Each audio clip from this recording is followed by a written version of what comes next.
Generation X of the besieged Iraq, this is what's become of beloved Baghdad. Saddam Hussein has gone. A new military power now has absolute authority on the streets. There's nothing to do anymore, nowhere to go. And a citywide curfew keeps everyone at home at night. They call this liberation. What do you call it? Invasion.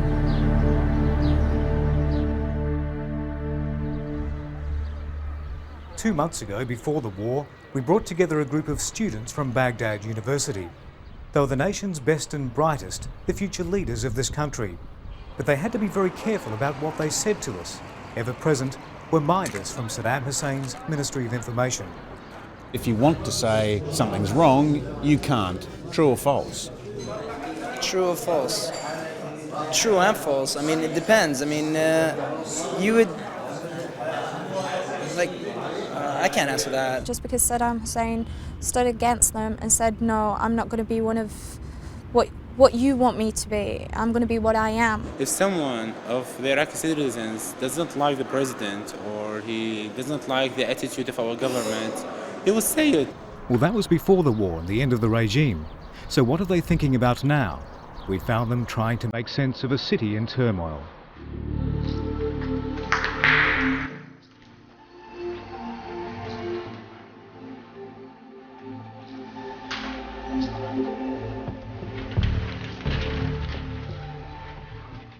During the war and the bombing, there was no guards in this college, on this department.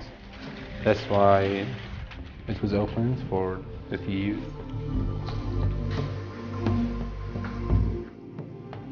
"19-year-old Haider has returned to the library of the School of English at Baghdad University.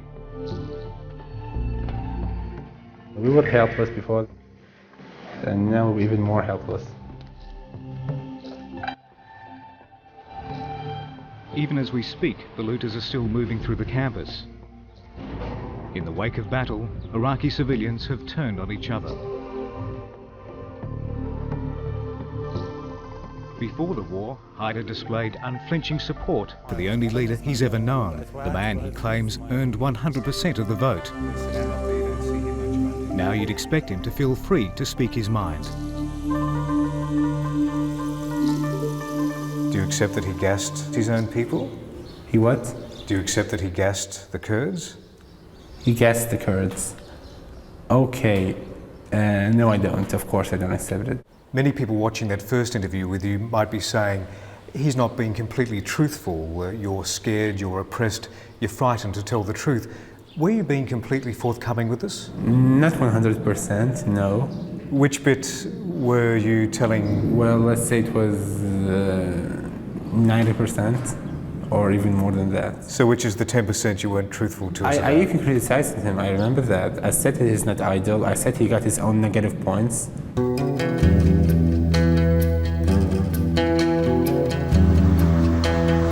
What Haider doesn't like is the presence of the new kids on the block. Many of them aren't much older than he is. You can see the contempt in his eyes at every checkpoint. Is that it? I mean, come on, have you took a look at Baghdad? Have you seen how it became? I have. This majority. Are you proud of it? Majority. Are you guys proud of what you're doing here? No, I'm proud that Saddam's gone. To help You're proud of these people Saddam? Where from is the he gone? oppression. Wait, Do you think it's worth it to pay all the sacrifices to change the regime? Do you think it's worth it? Yes. You're saying yes. What about you? What do you say? Gas his own people in the streets. Obviously, he doesn't care about y'all. So do you guys doesn't believe care. that we own mass destruction weapons? we're here defending terrorism. Okay? Now, all those civilians that died in the World Trade Center, you heard about that, right? I I'm heard. sure you did, right? Those are all civilians. So what? Those were all civilians. Okay, do you know that we are suffering from the 11th of September each day here in Iraq? There are the same number of people dying here each day for 12 years. Okay, and who was that? Whose fault was that? Saddam Hussein. No, it's the embargo. It was the embargo. Today, 1 American died. Oh my God, that's a disaster. Today, 1,000 Iraqi died. So what? They are Iraqis, just like bugs or flies. Just to myself push, because he wanted me to say no. Haider, like many of his generation, did very well out of life under Saddam Hussein, spending years abroad as the son of a diplomat. 6 or 7 times. His father was the first to admit Haider was sheltered from the regime. He had a comfortable life. In the future, the change will not be drastic for him. He will have the internet and email, and he will have dish and have various canals of TV to watch. I mean, basically there will not be tremendous change unless he wants to be politically active.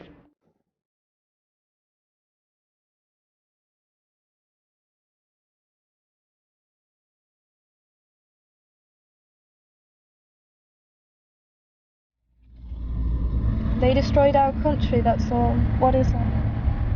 Hamza Hosni was another in our class from Baghdad University who couldn't find a harsh word for Saddam Hussein. Talking to her now, you get the impression not much has changed. Nobody's perfect. You can't tell me that this government or that leader is a perfect guy, or any human being is perfect, but I didn't see anything from him. I can't. Nobody's perfect, but didn't he torture people and murder them? Okay. What about other leaders? Didn't they do the same thing? But I'm asking you about Saddam Hussein. Well, okay. To be honest, yes, maybe. We heard lots of stuff. We didn't see them with our own eyes. I'm translating right now. It's the best job I can get. It's better than sitting at home for me.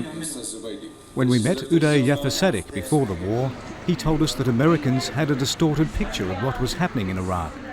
Their media, he said, was full of propaganda. 6 weeks later, he's working for CNN in its makeshift bureau at a Baghdad hotel. Tomasz! When Saddam Hussein was in power, I wouldn't even bring his name up on camera because I don't want any trouble. Would it have been dangerous for you to bring his name up? Oh, of course. What would have happened? Well, someone would have probably reported that I said something about him and I would have been jailed.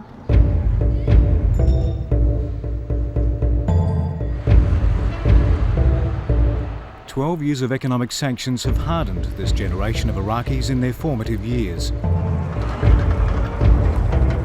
And when a coalition from the Western world moved in, they saw it not as an attack on their leader, but as an invasion of their home.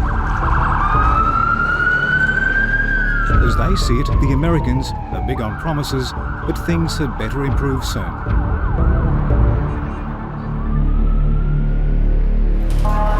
رسول انت وين هسه؟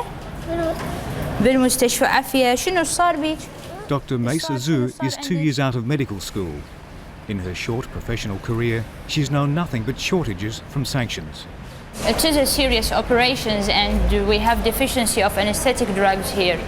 So sometimes we only give some kind of analgesics and we work under local anesthesia, which is not the usual way.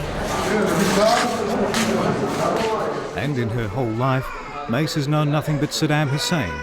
Her university days were devoid of free thinking and talking. Every demonstrations were monitored by the government. Nothing was spontaneous. So did you feel free before to criticize Saddam Hussein here? Not freely. I'm going to be honest with you. You can't do that. I mean, we're not allowed.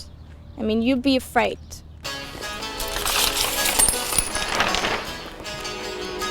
I like this one. He's always smiling.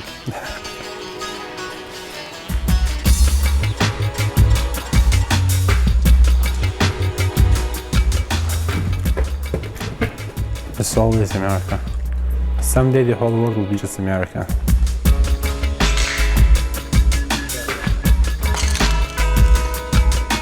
To get rid of something, we're supposed to replace with something better, right? I can't see anything better here.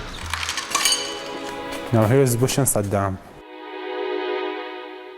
We used to have a country, we used to have a capital here, we used to have government, we used to have security, college, our daily life, our hobbies. In the past, we could go to have dinner, to play, to go to clubs, to have parties. Now we can't do anything. just sitting in your home with no electricity, no pure water, no gas, no security, and to hear the voices of the bullets, the bombing, and the smell of the smoke and everything. That's it. That's our entire life right now. I am pleased to see him gone, okay, but we've just replaced Saddam Hussein with a greater power, which is the United States. We can't get we can't get the United States out of this country no matter what. It's too strong for this country. It's too strong for the people of this country. It's stronger than Saddam Hussein. In the confusion and anarchy of Baghdad, a generation of young Iraqis has scarcely started to look for a place in a new society.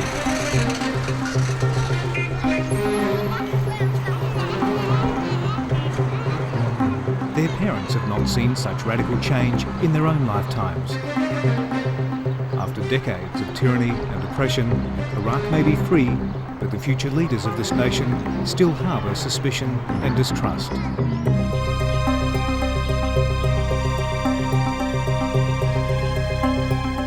As in any society, the ones with connections with the government, the wealthy ones, were pleased with the situation. They are seeing now the buildings destroyed, the streets are burned. This is, I hope, a temporary situation.